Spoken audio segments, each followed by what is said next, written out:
하나님의 말씀입니다. 저희가 조반 먹은 후에 예수께서 시몬 베드로에게 이르시되 요한의 아들 시몬아 네가 이 사람들보다 나를 더 사랑하느냐 하시니 가로되 주여 그러하외다. 내가 주를 사랑하는 줄 주께서 아시나이다. 가라사대 내 어린 양을 먹이라 하시고 또 두 번째 가라사대 요한의 아들 시몬아 네가 나를 사랑하느냐 하시니 가로되 주여 그러하외다. 내가 주를 사랑하는 줄 주께서 아시나이다. 가라사대 내 양을 치라 하시고 세 번째 가라사대 요한의 아들 시몬아 네가 나를 사랑하느냐 하시니 주께서 세 번째 네가 나를 사랑하느냐 하시므로 베드로가 근심하여 그러되 주여 모든 것을 아시오매 내가 주를 사랑하는 줄 주께서 아시나이다. 예수께서 가라사대 내 양을 먹이라. 아멘. 오늘 설교 숙제 빼놓고 세 단락으로 나누어서 함께 하나님 말씀 듣도록 하겠습니다. 1절부터 3절까지의 말씀, 시몬 베드로와 제자들의 모습을 살펴보고요. 그리고 4절부터 14절까지의 말씀으로 그들을 찾아오셔서 그들을 섬기시는 부활하신 예수님에 대하여 우리가 함께 말씀 듣고, 그리고 15절, 16절, 17절 예수님 다시 부르심에 대하여 함께 하나님 말씀 듣도록 하겠습니다. 예수님 부활하셨을 때 제자들의 마음은 예수님을 볼 때는 너무 기쁨이 넘치고요. 그렇잖아요. 예수님 다시 사셨어요. 우리가 함께 예수님 다시 사셨습니다. 인사 나눌 때도 우리가 기쁨이 있는데 그 당시에는 얼마나 감격스러웠을까요? 아마 그들 성경의 표현으로는 크게 기뻐하였다고요. 아마 쉽게 얘기하면 그들은 아마 그냥 위축되고요, 절망에 빠지고 참 슬프고요, 고통스럽고 두렵고 참 이란 가운데, 억압 가운데 그렇게 예수님 다시 두려움 가운데 문을 잠고 있을 때 찾아오셨을 때 그들의 기쁨은, 감격은 이루 말할 수 없었을 겁니다. 근데 예수님을 볼 때는 기쁨이 넘치지만 자신들을 바라볼 때는 한없이 예수님 앞에 부끄럽고 죄송하고요, 참 머리를 둘 수 없을 만큼. 누가복음 22장 62절 우리가 여러 번 보았습니다. 베드로가 어떻게 했어요? 예수님 3번 부인하고 밖에 나가서 심히 통곡하는 어른이요, 다 큰 어른이 그렇게 뛰쳐나가서는 엉엉 심히 통곡했다고요. 눈물을 줄줄 흘리며 엉엉 소리내서 우는, 자신을 바라볼 때 너무 죄송하고 절망스럽고요, 가슴 아프고 슬프고요, 서는 그런 베드로. 사실 예수님께서 제자들 불러주셨을 때 원래 예수님과 제자들 사이는 차이가 너무 크죠. 예수님 선생님으로 예수님 제자 될 만한 그런 제자들을 세상에서 찾는다면 사실은 예수님께 버금갈 수 있는 제자는 없죠. 누가 있겠어요? 그 가운데도 세상에서 가장 참 세상의 기준으로 볼 때 못난 자들을 비린내 풀풀 풍기는 어부들 대부분이고요, 백성들에게 조롱받는 손가락질 당하는 세리가 있고요, 그런 세상적으로는 별 볼 일 없는 그런 그들을 하나님의 아들이 제자로 불러주셨습니다. 엄청난 일이죠. 신나게 예수님을 3년 쫓아다녔습니다. 그런데 그만 두려움 때문에요, 그만 죽음의 공포 때문에 예수님을 버리고 도망치고, 참 그렇게 장담했던 베드로, 그가 예수님을 3번 부인한 후에 그들의 절망감은 너무나 컸고요, 예수님 부활하시자 그 절망감은 다시금 깊게 찾아왔다는 얘기입니다. 부활하신 예수님 앞에 고개를 들 수가 없어요. 예수님을 마주 볼 수가 없어요. 참 이제는 나 같은 것, 그렇게 참 볼품없고 부족한 우리를 하나님의 아들이 영광의 왕이 불러주셨는데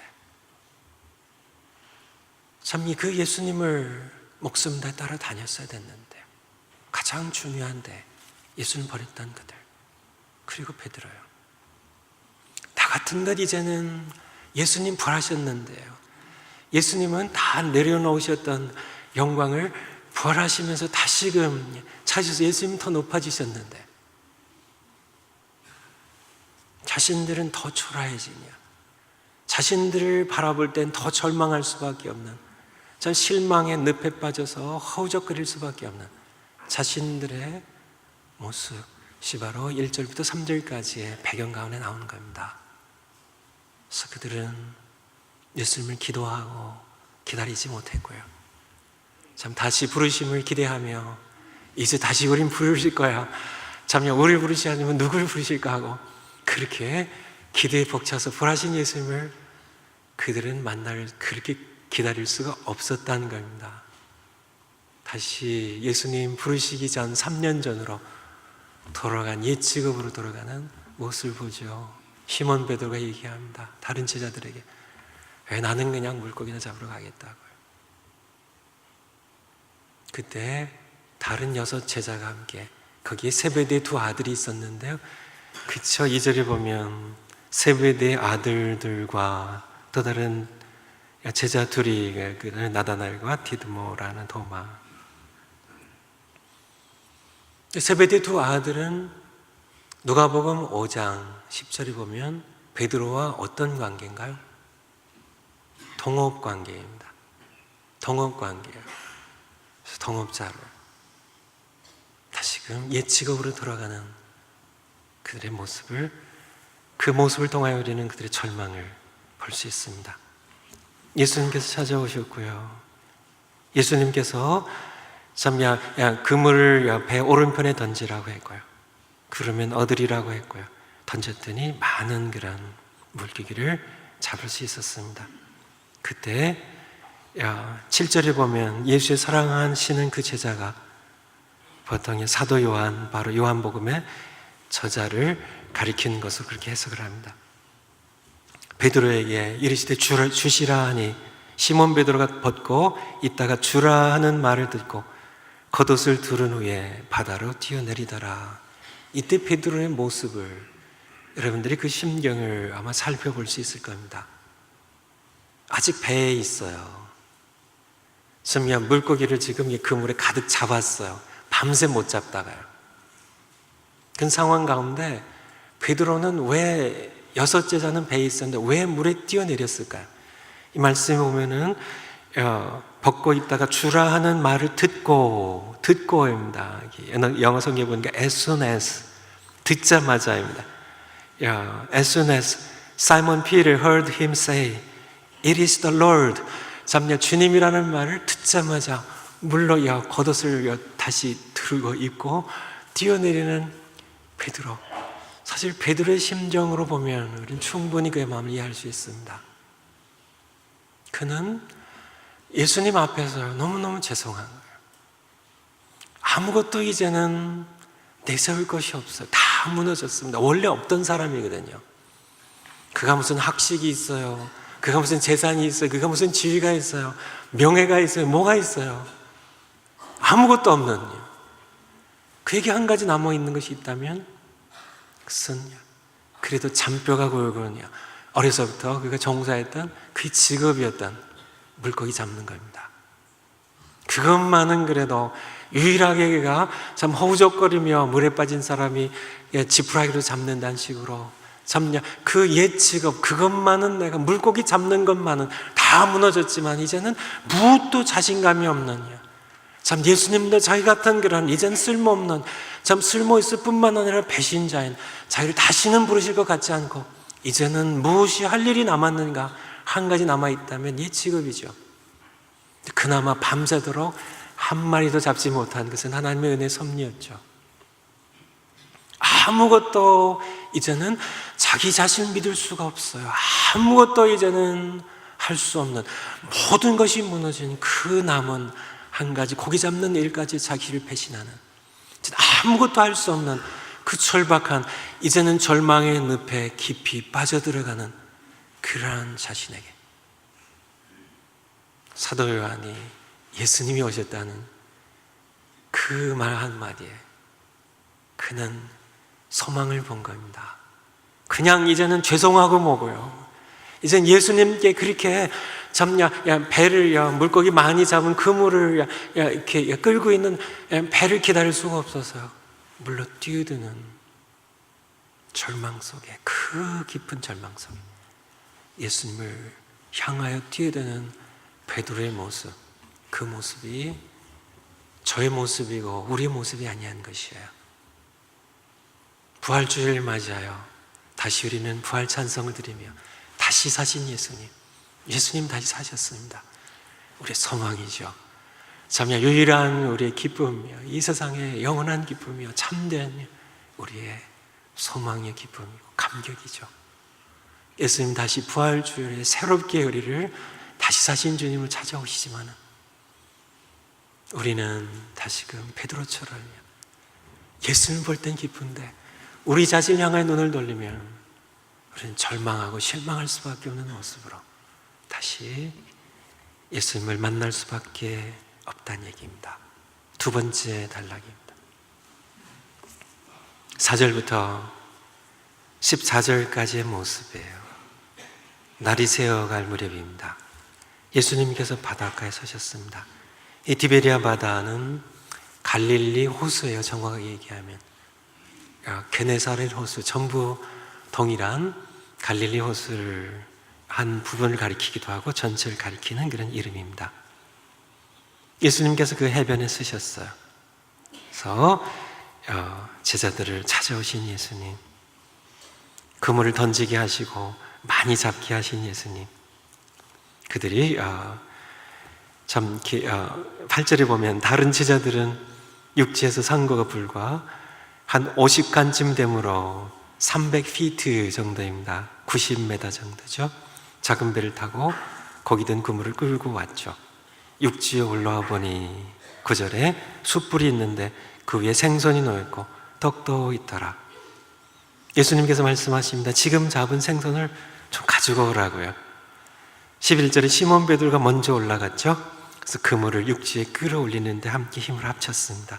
가득히 찬 큰 고기가 153마리라 이같이 많으나 그물이 찢어지지 아니하였더라.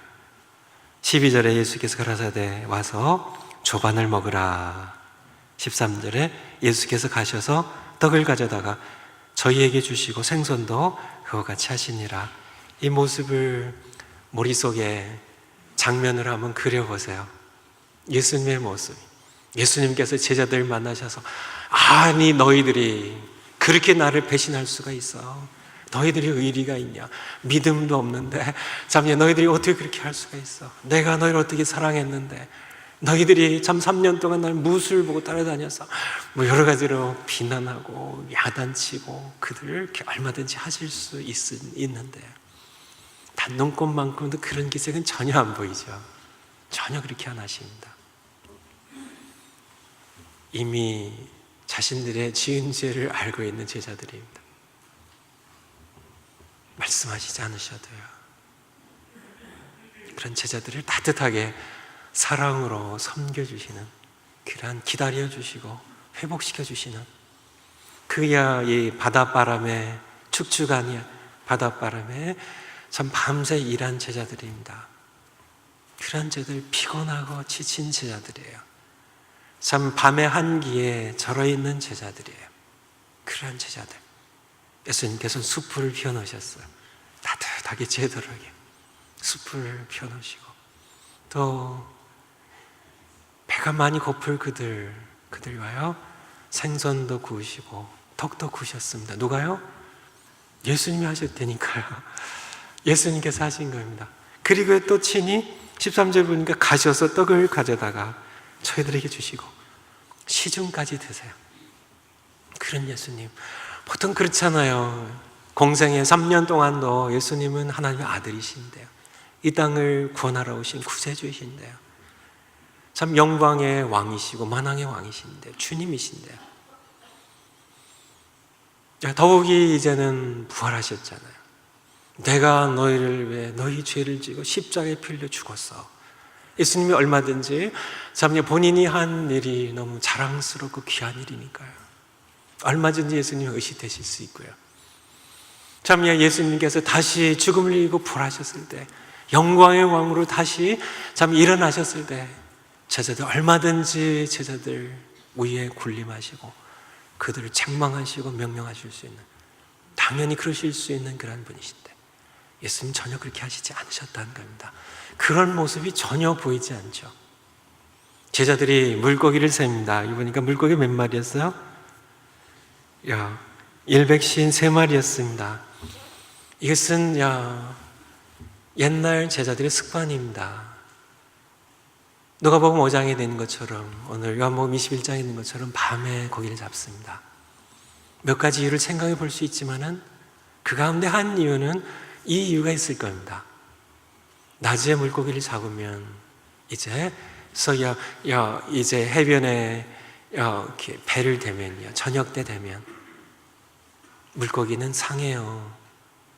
다음 날 이제 마켓이 설 테니까요. 냉장 시설이 없어서요.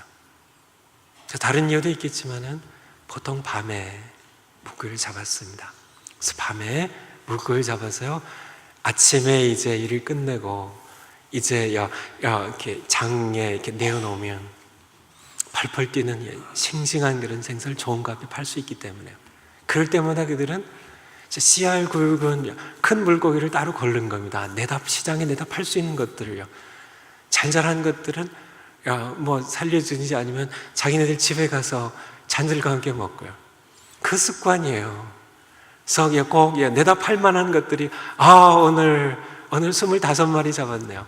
함께 동업자니까 야고보, 요한 함께 이렇게 나누고요. 그래서 나누어서 함께 할 수 있는, 오늘은 겨우 12마리밖에 못 잡았어요. 그래서 이렇게 나눕시다 하고 이렇게 나눠가는. 근데 이날은 큰 물고기만 153마리를 예수님께서는 지금 뭐 하고 있어? 지금 예수님은 지금 중대한 용건이 있어서 오셨거든요. 중대한 일이 있는데 그런 거나 세고 있냐고, 얼른 오라고. 그렇게 제자들을 윽박지르지 않으셨어요. 그들 재촉하지 않으셨어요.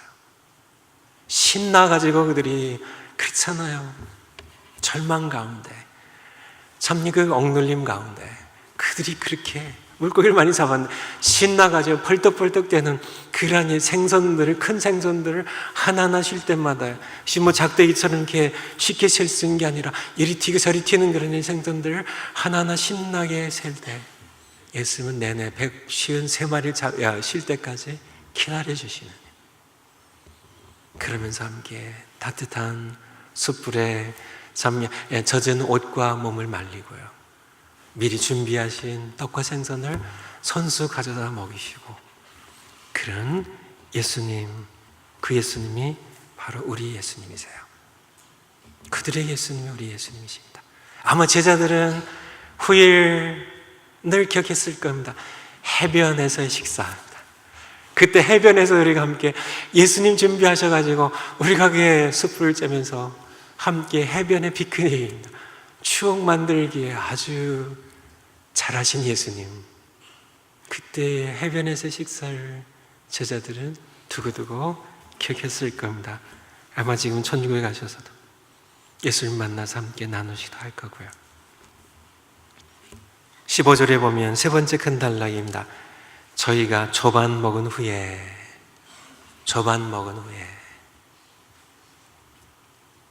다 식사를 다 마친 후에 예수님께서는 기다려 주시고요, 따뜻하게 섬겨주시고, 그 다음에 조반 먹은 후에 시몬 베드로에게 물으십니다. 왜냐하면 예수님은 중요한 용건이 있어서 오셨거든요. 하나님의 아들이신 예수님께서는 이제는 몸으로는 아버지께 돌아가셔야 돼요. 이제 그의 양을 누군가 맡게 됩니다. 누구에게 맡길 것인가? 누구에게 맡길 것인가? 그래서 제자들 앞에 잡 인터뷰를 하고 있는 겁니다. 여러분들 직장을 구하면서 잡 인터뷰를 해보신 적 있나요? 선은 다들 보셨나요? 인터뷰를 해보셨나요? 여러 가지 질문들을 이렇게 하고 답하게 되죠. 아마 베드로에게 좀 중요한 그런 일이 있어서 인터뷰할 때니까 이력서 써오게 하면은 아마 베드로는 이력서에 쓸 게 아무것도 없을 거예요. 아무것도 없을 겁니다. 그거 뭐가 있어야죠. 학력이 있어야죠. 경력이라고는 어부 출신으로요. 사실 예수님 불러주신 그거 외에는. 그러한 베드로. 사실 베드로는 아무것도 없었습니다. 앞서 말씀드린 것처럼 아무것도 없어요. 이력서에 쓸 만한 아무것도 없어요. 그러한 베드로. 참 더욱이 예수님을 부인하고 죄책감 가운데 고개를 못 드는 베드로. 그러한 베드로에게 예수님은 한 가지를 보십니다. 무엇을 보시나요? 예수님을 사랑하는 마음. 그것을 보셨고요. 예수님은 아셨죠. 주께서 아시나이다. 그렇게 얘기한 것처럼요. 주께서 아시나이다. 세 번째, 주여 모든 것을 아시오매 내가 주를 사랑하는 줄 주께서 아시나이다 하는 것처럼 예수님은 아셨습니다. 베드로에게 아무것도 없는데요. 진짜 아무것도 없습니다. 진짜 아무것도 없어요. 하지만은 한 가지를 보셨어요. 아무것도 없는 그런 베드로의 마음과 실패와 좌절 가운데 빠진 자기 자신조차 좀 믿을 수 없었던 그런 절망에 빠졌던 자기 자신을 보며 그게 한 가지입니다. 내가 나를 사랑하는 마음, 그것이 있냐고요. 주님 아십니다. 그것은 있습니다. 그것으로 족하다는 겁니다. 예수님의 잡 인터뷰는 그것으로 끝납니다. 딱 한 가지 질문이에요. 한 가지 질문을 3번 물으십니다. 그래서 족하다는 얘기예요. 오늘 숙제는 뭐든 목자에 관한 질문입니다. 숙제예요. 우리 교회에 100여 명의 목자들이 계시고 또 목자로 섬기시다가 또 다른 사역의 일로 또 이렇게 옮기신 분들도 계시고요. 또 아직 목자가 되어보지 못한 분들, 부목자가 되어지 못한 분들도 계십니다. 목자님들에게 이렇게 목장을 맡아줄 것을 부탁할 때 여러분들의 반응은 그렇습니다. 전 너무 부족해요. 우리 집은 너무 좁아요. 목장모에게. 나는 말주변도 없어요. 나는 근데 여러분 한번 이력서 한번 갖고 보실래요? 베드로 이력서 한번 비교해 보게요. 여러분 베드로보다 훨씬 나으신 이력서예요. 하지만 예수님은 그것도 보지 않으십니다. 아무것도 보지 않으세요. 예수님의 질문 그때나 지금이나 마찬가지입니다. 네가 나를 사랑하냐고요. 어떤 사람이 세상을 떠날 때가 되어서요. 친구 셋을 불렀습니다. 그래서 친구들에게 부탁을 합니다. 첫 번째 친구에게요. 자네는 내가 경영하던 이 회사를 좀 돌봐주게. 내가 세상을 떠나야 되니 말이야. 두 번째 친구에게는요. 자네는 좀 내 집과 이 재산을 좀 자네는 좀 관리해 주겠네. 부탁을 하고요. 세 번째 친구에게는 내가 남겨두고 가는 내 가족, 어린 자녀들을 좀 부탁하네. 좀 돌봐주게. 만약 그랬다면 이 세상을 떠나는 이 사람이 가장 신뢰한 사람이 이 세 친구가 있는데 누굴 것 같으세요? 당연히 세 번째죠. 세 번째. 자기 생명처럼 재산이 문제인가요?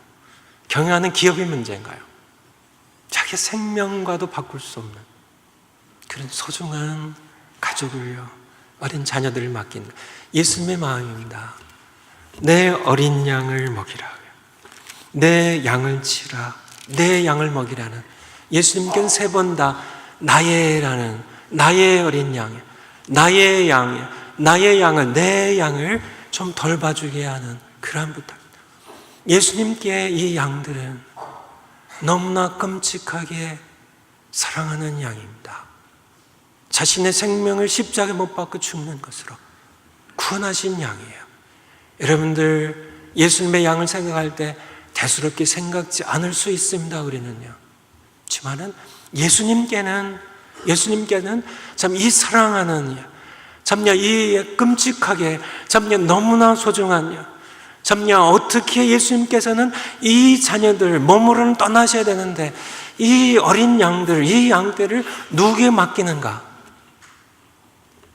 그 당시에 학벌 있는 사람들도 많이 있어서 권력 있는 사람들도 많았을 거고요, 참 집이 넓은 사람들도 많았을 거고요, 참 여러 가지 사람들이 많이 있었겠지만은 예수님께서는 그러한 사람들을 다 마다하시고 사실 아무것도 없는, 먹일 그러한 양식을 사서 먹일 돈도 없고요, 지위도 없고요, 참냐 모든 것이 없는 집도 없고 아무것도 없는 베드로, 지만은 딱 한 가지만 물으신 겁니다. 내가 나를 사랑하느냐고요. 예수님, 그렇습니다. 예수님 아시잖아요. 그것만큼은 저의 마음에 있다는 거를. 그때 예수님 말씀하신 겁니다. 그것으로 됐다고요. 내 양을 먹이라고요. 사실 저도 목자입니다. 라틴어로요, 이 파스토라는 말은 목자를 의미합니다. 양을 치는. 목자. 예수님도 목자셨죠. 베드로전서 5장 1절에서 4절에 보면요, 베드로전서 5장 1절에서 4절입니다. 너희 장로들에게 권하노니 나는 함께 장로된 자여 그리스도의 권한의 증인이여 나타날 영광에 참여할 자로라. 너희 중에 있는 하나님의 양머리를 치되 부득이함으로 하지 말고 오직 하나님의 뜻을 좇아 자원함으로 하며 더러운 일을 위하여 하지 말고 오직 즐거운 뜻으로 하며 맡기운 자들에게 주장하는 자세로 하지 말고 오직 양물의 본이 되라. 그리하면 목자장이 나타나실 때, 목자장이 the head shepherd가 누굴까요? the head shepherd입니다. 목자장, 예수님이시죠. 자, 베드로는 그의 생애 가운데 늘 요한복음 11장, 이 디베랴 바다, 이 해변가에 예수님께서 부탁하신 이 부르심을 베드로는 잊지 않고 있어요. 그의 서신서 가운데 나와 있는 것처럼 예수님 자신이 목자장이신데 예수님의 양을 자기에게 부탁하시는, 내 양을 먹이라고요. 내 양을 먹이라고 부탁하시는 예수님, 그 부르심을 베드로는 잊지 않고 있었습니다. 숙제 세 가지인데요, 여러분 숙제 가운데 딱 한 가지씩만 하셔야 돼요. 두 가지를 하실 수가 없게 돼 있어요. 딱 한 가지씩만 하는 겁니다. 근데 꼭 한 가지는 여러분 모두에게 다 해당이 돼요. 첫 번째 숙제는 다시 부르심에 순종하여 목자 부목자로 재헌신하기입니다. 목자로 섬기다. 여러 가지 타당한 그런 이유들도 있으셨고요, 아니면 지치셨고요. 그래서 목자직을, 부목자직을 내려놓으신 분들, 그분들이 하실 숙제입니다. 다시 부르시는 예수님, 내 양을 먹이라고요. 예수님의 양입니다. 예수님의 양이에요. 내 양이라고 세 번 말씀하시죠. 예수님의 양입니다. 예수님이 선한 목자세요. 요한복음 10장이에요. 예수님의 양입니다. 예수님의 양, 그렇게 끔찍하게 사랑하시던, 참 자신의 목숨을 주고 사신, 구원하신 양, 그분의 양이요, 그분에게는 이루 말할 수 없을 만큼 소중한 양입니다. 참 그분에게는 우리가 상상할 수 없을 만큼 그렇게 사랑하시는 그분의 소중한 양들, 그럼 누구에게 맡기겠어요? 누구에게 맡길까요? 바로 예수님을 사랑하는 자에게요. 다른 거 다 없어도 돼요. 집이 없어도 됩니다. 베드로도 없었어요. 말 재주가 없으셔도 돼요. 괜찮습니다. 다 없으셔도 돼요. 예수님을 사랑하는 마음이 있다면 예수님 바로 그 사람에게 그분의 양을 맡겨요. 예수님을 사랑하는 마음으로, 그분의 양이니까 덜벌 타이니까 그렇습니다. 두 번째 숙제는요, 지금 현재 목자, 부목자로 섬기는 분들이 하는 숙제입니다. 오늘 괄호가 하나도 없거든요. 바로 여기에 괄호가 있는데 셋 가운데 하나에 꼭 하나님께 기도하고 이렇게 표시를 해야 되는 겁니다. 부르심에 감사하며 주님의 양들을 기쁘게 섬기기입니다. 이보다 영광스러운 그런 소명은 없어요. 요즘 한국의 국회의원 선거가 다가오고 있죠. 참, 국회의원이라는 국가의 부르심, 국민의 부르심, 그것도 대단하게 생각해가지고요. 그것 하냐고, 이리 뛰고 저리 뛰고 유세를 하고, 참 애를 쓰는 모습들 보면 사람들 본의 아니게 굽신거리기도 하고요. 아부도 하고, 막 잘 보이려고도 하고, 또 그렇다면 사실 비교할 수 없는요. 참 왕의 부르심에 비교를 하겠어요? 대통령의 부르심에 비교하겠어요?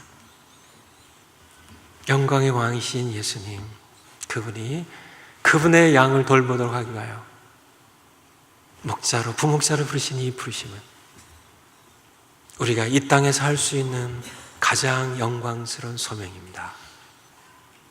우리가 이 세상 잠시 살죠. 성경 표현대로, 야고보서 표현대로 잠깐 있다 없어진 안개처럼 잠깐 있는, 시편 90편 모세 시편에 있는 것처럼 순식간에 지나가는 이 짧은 인생입니다. 그리고는요, 영원한이요, 100만 년이 아니라 1000만 년이 아니라 하나님의 영원하심을 따라서 우리가 영원히 하나님 모시고 살아갈 텐데, 그것과 비교하면 이 세상에서의 삶은 너무나 짧은 삶입니다. 이 삶은 참 너무나 짧은 삶이에요. 요만한 삶입니다.